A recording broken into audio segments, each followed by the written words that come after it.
Morning students, we are going to see about capital structure. According to Gusenberg, capital structure refers to makeup of the firm capitalization. In other words, it represents the mix of different sources of long-term fund in the total capitalization of the company. Determinants of capital structure. Under the determinants of capital structure, there are 7 important determinants like trading on equity, retaining control, nature of enterprises, legal requirements, purpose of financing, period of finance, and market sentiment. Trading on equity. So, a company may raise either by issue of shares or by debentures. And the debentures carry the fixed rate of interest, and this interest has to be paid irrespective of the profit. Preference share also entitle a fixed rate of dividend, but the payment of dividend depend upon the profitability of the company. In case the rate of return on the total capital employed is more than the rate of interest on debenture, the rate of dividend on preference shares, it is said to be the company is trading on equity. Next one, retaining control. So what do you mean by retaining control means the capital structure of the company is also affected by the extent to which the promoters of the company desire to maintain control over the affairs of the company. That is called retaining control. Third one, nature of enterprises. Manufacturing enterprises depend upon the equity share capital. Business enterprises which enjoy monopoly depend on debentures or preference shares. Since then, adequate profit is required to meet the recurring cost. Fourth one, legal requirement. The promoter of the company has also have to keep the legal requirements, as know about the legal requirements while deciding about the capital structure of the company.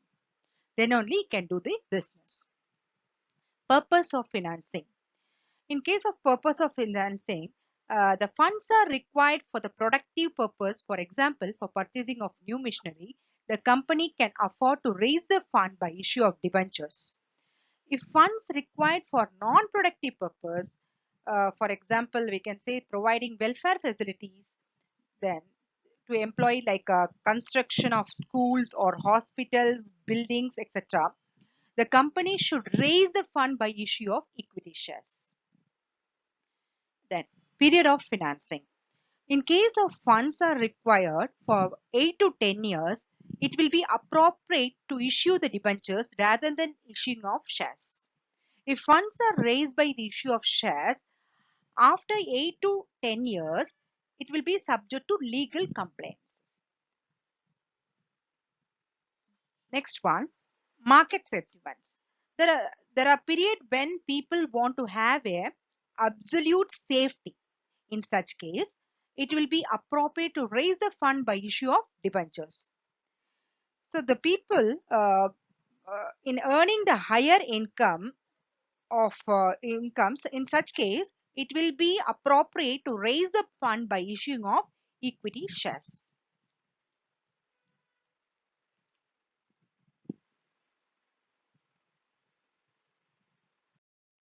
Optimum capital structure.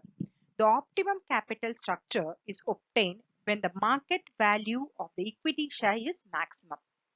So it may be defined as the relation between the debt and the equity securities which maximize the value of the company shares in the stock exchange. So optimum leverage can be defined as a mix of debt and equity which will maximize the market value of the company. Capital structure theory. In order to achieve the goal of identifying an optimum debt equity mix, it is necessary for the finance manager to be conversant with the basic theories underlying the capital structure of corporate enterprises. So there are 3 important capital structure theories: net income approach, net operating income approach, and Maudlin-Miller approach. Net income approach. A change in capital structure causes corresponding change in the overall cost of capital as well as the total value of the firm. Formula is V is equal to S plus B. V is nothing but value of the firm. S is market value of equity. For the formula is earning available to equity shareholders divided by cost of equity. And B is market value of debt. Net operating income approach. Here, market value of the firm is not at all affected by the capital structure changes. Value of the firm is equal to EBIT divided by K. EBIT is equal to earning before interest and tax. K is equal to overall cost of capital and S is equal to V minus B. S is equal to value of equity and V is the value of the firm and B is the value of the debt. Maudslin-Miller approach. It is also called as approach. Approach maintains that weighted average cost of capital does not change with the changes in capital structure. The value of the firm is equal to VU plus B. VU is equal to 1 minus 3 EBIT into EBIT divided by KE is the formula to find out the value of the firm. VI is value of the levered firm and VU is the value of unlevered firm and B is the amount of debt and K is the equity capitalization rate. Thank you, students.